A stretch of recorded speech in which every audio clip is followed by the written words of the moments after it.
so many of my pre-order books are coming in because it's like March and April is when a lot of my pre-orders are being filled.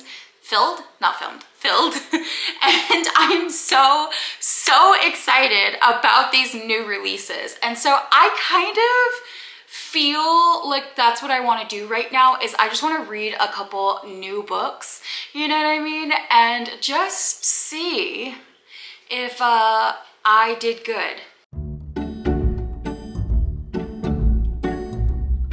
I'm super excited for all of the new releases that have been coming out lately. I'm super stoked. There's a lot of amazing books that have just recently come out, including books from Ali Hazelwood, El Casamano, just incredible reads. And that's what we're gonna do this video, is we're gonna read some new releases and just get into that, because like last week I was in a slump and I didn't want to read anything, but then I got a package and I was so excited because in that package was this. And this is Finley Donovan Rolls the Dice. This is the 4th installment of the Finley Donovan series.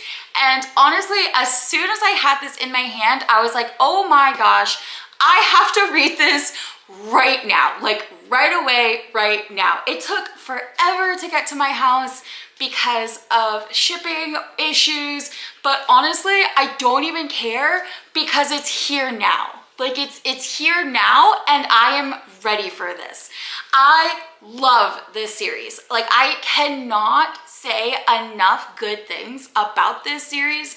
I love Finley Donovan. I love Vera. I love her ex. I love the lawyer. I love the police officer. I love everyone in this series.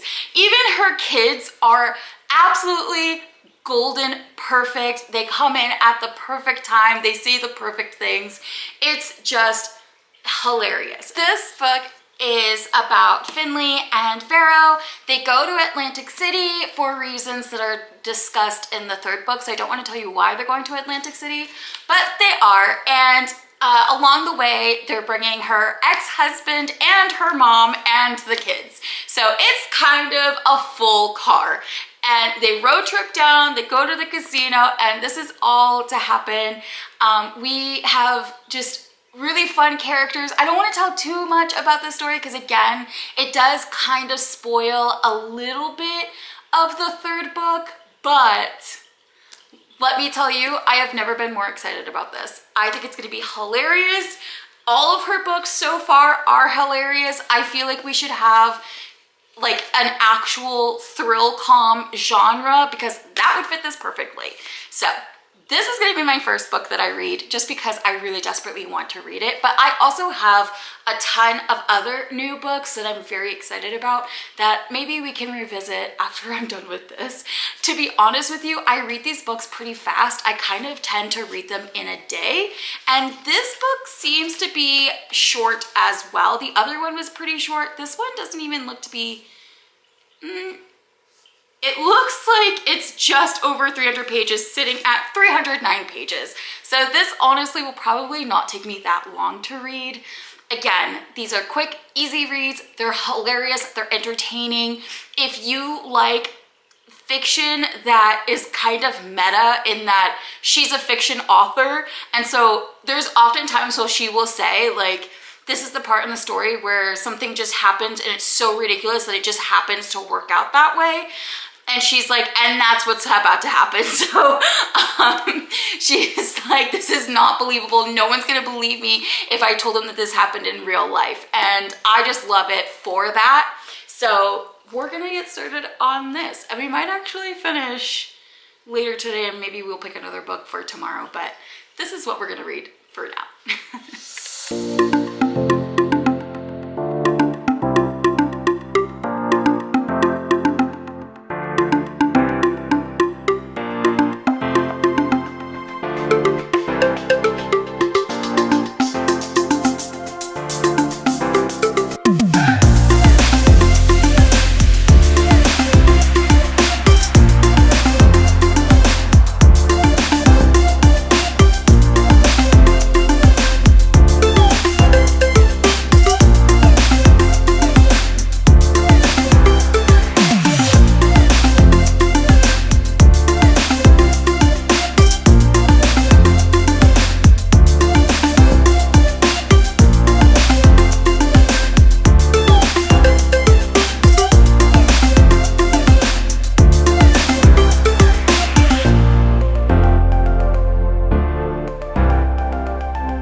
finished this, and oh my gosh, it is so funny. I kept laughing nonstop throughout this entire book.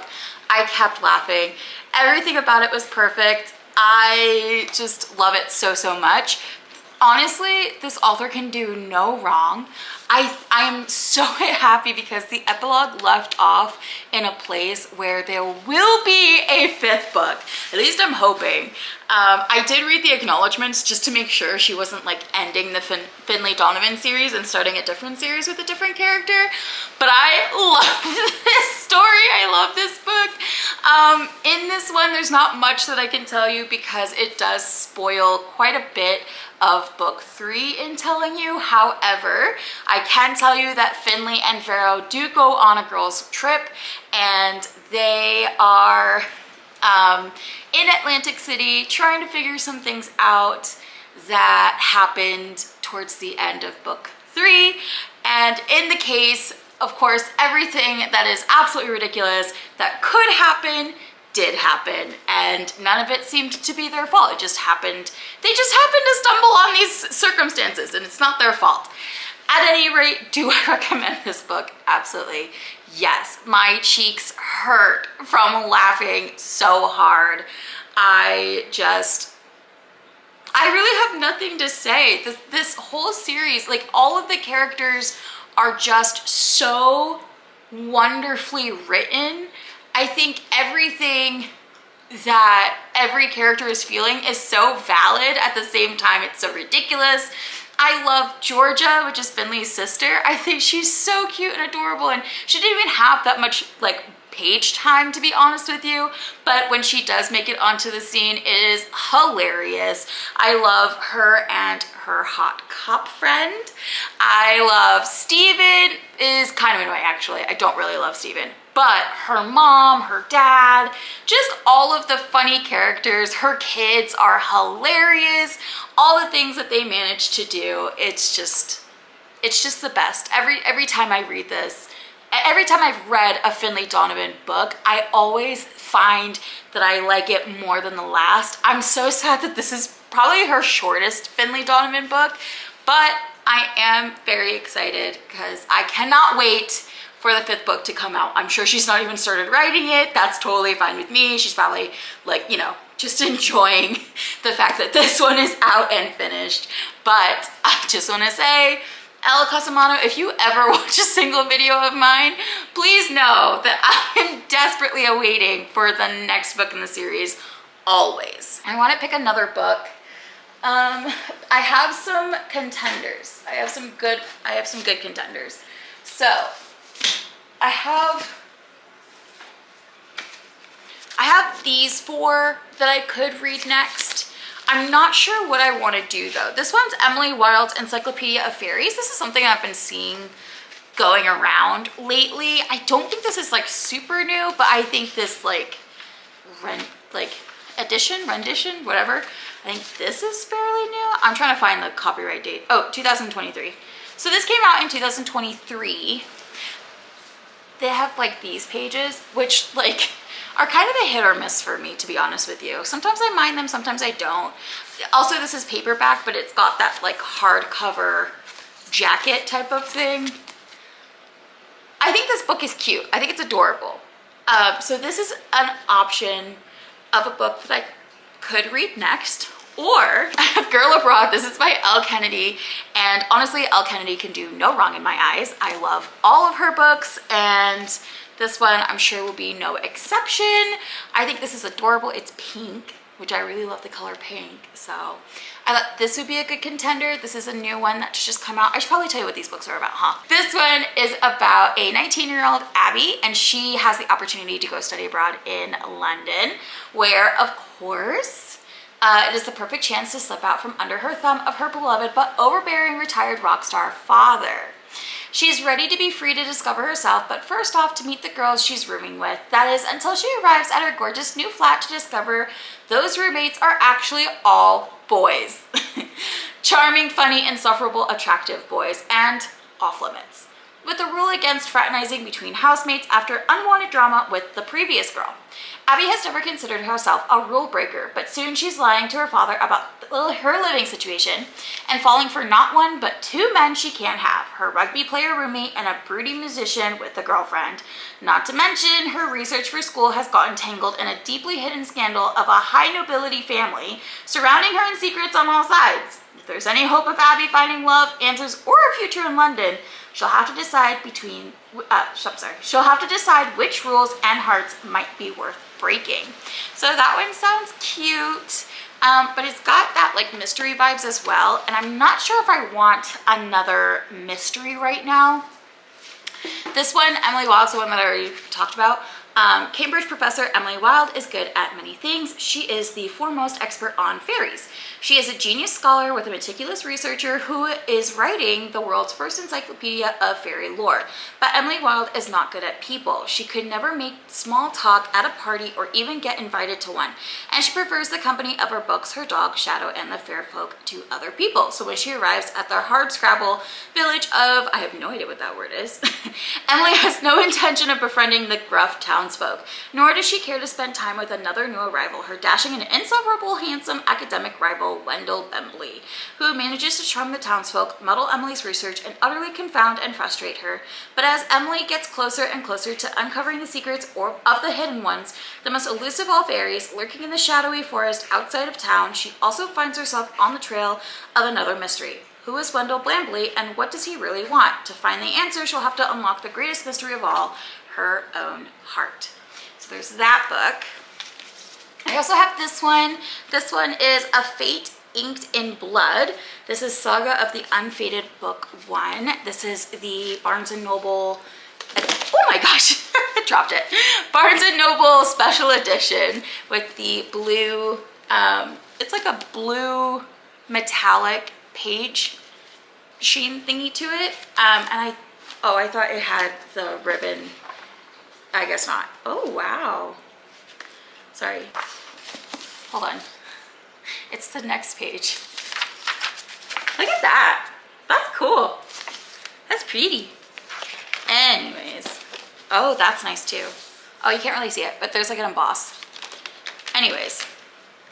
There's this book, A Fate Inked in Blood, and this one is about a shield maiden blessed by the gods battles to unite a nation under a power-hungry king while fighting her growing desire for her fiery son in his Norse-inspired fantasy romance. Oh, his, not hers, his fiery son, sorry. So yeah, there's this book, which is a fantasy, which I'm not sure if I want a fantasy at the moment. I kind of just want something that's like an easy read right now, which is why I was thinking of reading Bride by Ali Hazelwood. Ali Hazelwood is one of the authors that I tend to just kind of get lost in, and she has very easy writing. Her books are very easy to read. This is her first fantasy book, but I was told that this is not very heavy in the fantasy and more heavy in the romance. This is basically just a romance book with vampires and werewolves. So I was thinking of reading this because this is about Misery and her arranged marriage. And I think this is going to be what I'm going to read next. It looks big, but to be honest, Ali Hazelwood's books tend to look big, but they're quick reads. So I think we're going to start on this right now because my battery's at 10%.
this lovely book right here.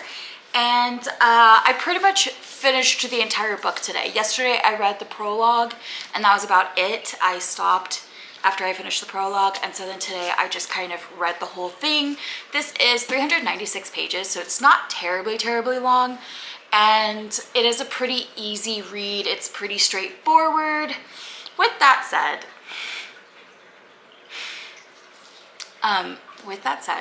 I think I have to give this 2 stars. And honestly, like, I'm very shocked myself because I love Ali Hazelwood's writing. I thought that all of her other books were absolutely phenomenal, absolutely fantastic. I just don't think that fantasy is her genre, I suppose. How do I explain this? Okay, so first of all, this book is about a marriage, an alliance between vampires and werewolves, which, like, okay, we love a good Omegaverse, right?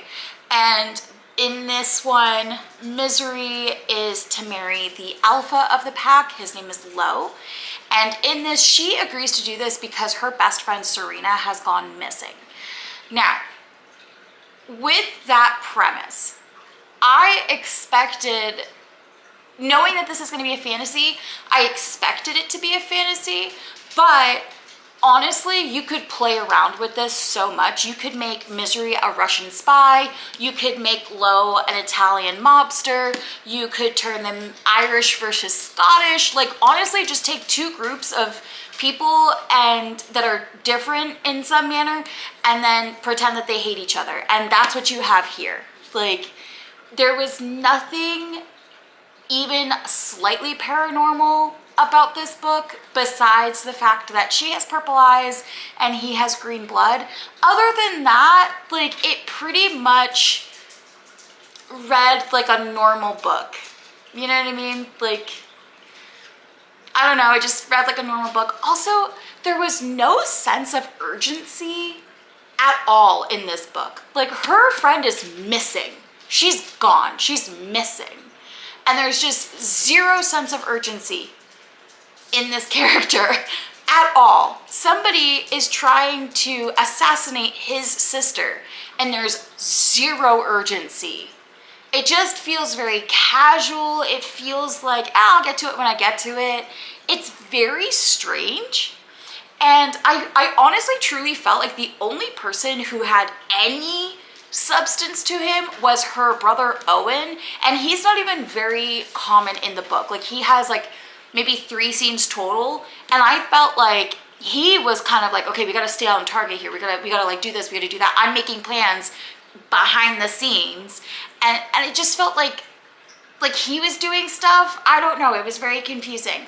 And then, and you guys know this from previous videos, I do not like at the end when the villain does his villain monologue. There was a villain monologue. There was a villain monologue where he explains his entire reasons and all of his plan and everything, and he would have gotten away with it too if it wasn't for you meddling kids and your stupid dog. Like, it was just one of those things that I was like, really? Are we really doing this right now? I just felt like I have seen Ali Hazelwood write some incredible books.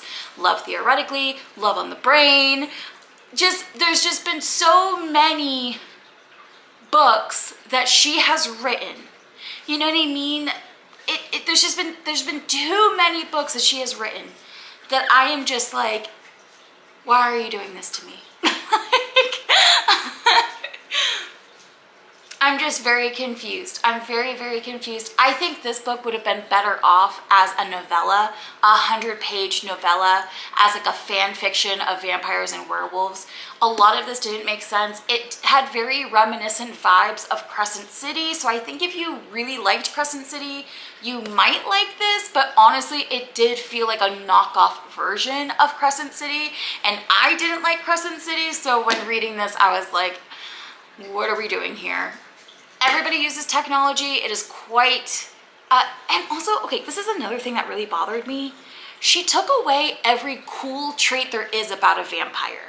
Like every cool thing that they could do. They can't hypnotize, they can't shift or change or anything like that. They can't like, they're not super fast. They're kind of boring. They're essentially, like she literally is like, we're basically humans with like a couple of gene mutations and we're sensitive to sunlight. And I was like, that is not cool. Like, why would you be a vampire then? Like, that is so boring. And also, like, you can't turn into a vampire by being bit. And it just was like, honestly, like, that's what you love. You know what I mean? Like, that's some of the things, that's the reason why you read vampires and werewolves, because anyone could become one. And it's this thing of like, oh, they have to bite you, but if they bite you, like they might want to like drink everything and then you could die and like all this stuff. Like, that's the whole point. You know what I mean? Like, that's the whole point of vampires and werewolves, is that anyone could become, like, I don't know, it honestly, like, it just was dull. It just was very dull. And I just feel like I'm gonna forget this book. I am. Once I finish my next book, I will probably forget a good majority of this book, which is why I'm filming this directly after finishing it, because I do not see myself recalling plot points and stuff like that. I don't even think there was plot points in this book. It felt very unfinished. I think this is going to be a series. Like, it has to be a series because there's so many unanswered questions. There's so many things that I'm just like, wait, what about this? What about this? What about, are we not talking about this anymore? And then, I don't know. It's just kind of, it's just one of those things where I'm just like, I don't know if a ton of thought was put into this. It just doesn't feel like there was a ton of thought put into this. It felt like this is where the trend is going with readers, and that this is what people want to see. And so she tried her hand in it, and it doesn't feel authentic for me. It doesn't feel like this was her passion writing this. And I love Ali Hazelwood. I think she is an incredible author. I think she's one of the most gifted romance authors in STEM. I love that. I absolutely love her writing. I just don't see this as something that I will proudly display on my shelf. Not even like proudly display, but I just don't see myself like reaching for this ever again. Like, it's been read, it's done. There's a scene in there I did not need to know about and never need to repeat ever again. You can keep all of that. And if you don't know what the scene is, I do not need to tell you, because I hope you never find out. But yeah, other than that, I don't know. I just was sadly disappointed, and I just was very underwhelmed. I was looking forward to a fantasy book, and there was a point where I thought she was going to go into more world building, but she literally summed it up, because it's Misery's point of view. Misery's the vampire.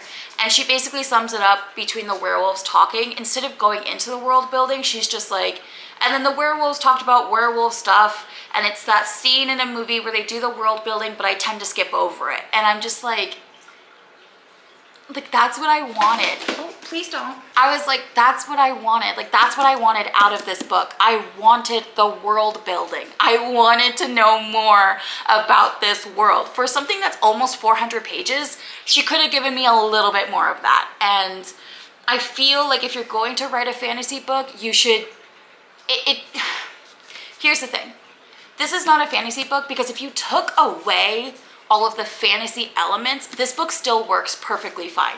It is a perfectly fine mafia retelling story type of thing. You know what I mean? Like, it's a perfect Macaw versus whatever that other family's name is. Like, it's a perfect book for that.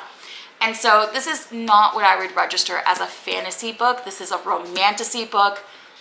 It's not even a romantasy. This is a romance book with fantasy subplots. With that said, I think these are just going to be the 2 books that I read this time. It was kind of short. I know, kind of a short video, but I think I'm just going to walk away from this, because my next video I'm really excited about it, and I need to start it now if I want to get it in on time.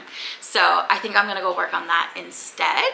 But I just want you to know that if you are looking for a new book to read, I highly, highly, highly recommend Finley Donovan Rolls the Dice. I recommend this entire series. If you haven't read the Finley Donovan series, please go check that out because they are hilarious, they're wonderful. Everything about this series just sparks creativity for me. The ways that she gets in and out of situations are just, one, hilarious, and two, very, very creative on the author's part. So I do recommend this. Do I recommend this book? I think I would only recommend it to people who are looking for a romance book and don't really care about the fantasy elements. If you are a fantasy reader, I do not recommend this at all. I think even if you liked Crescent City, I wouldn't recommend this because I think Crescent City was even better than this. But if you are looking for a book that is a great romance read, I think this would be good for you. That was another thing. Lo's the alpha, and he's supposed to be super strong, but not once did I see anything of his strength. He just growled a lot, and that was kind of like weird, because I was like, can you do something, like show some of your power, like do something other than like make people cower because you crossed your arms and looked sad, or not sad, but like mad, like gruff. I don't know, it was weird. Anyways, yeah, if you wanted to read this book, I would suggest doing it because you like because you like romance books and you're very interested in romance books. I would recommend this book, definitely, for sure. But if you read this book and you think it's going to be a fantasy book, please do not go into like that because you will be severely disappointed. So I think if I had changed my expectations of the book, I think if I had expected a romance book and not a fantasy read, I would have liked this so much better. So yeah, anyways, those are the two books that I've read this week. I am gonna go. I am a little bit under the weather. My throat is a little sore and I've been feeling a little nauseous. So my husband's on his way home with some more ginger ale for me. So I apologize if my throat sounds weird. Or not my throat, what is this? My voice. My voice sounds weird. I apologize for that.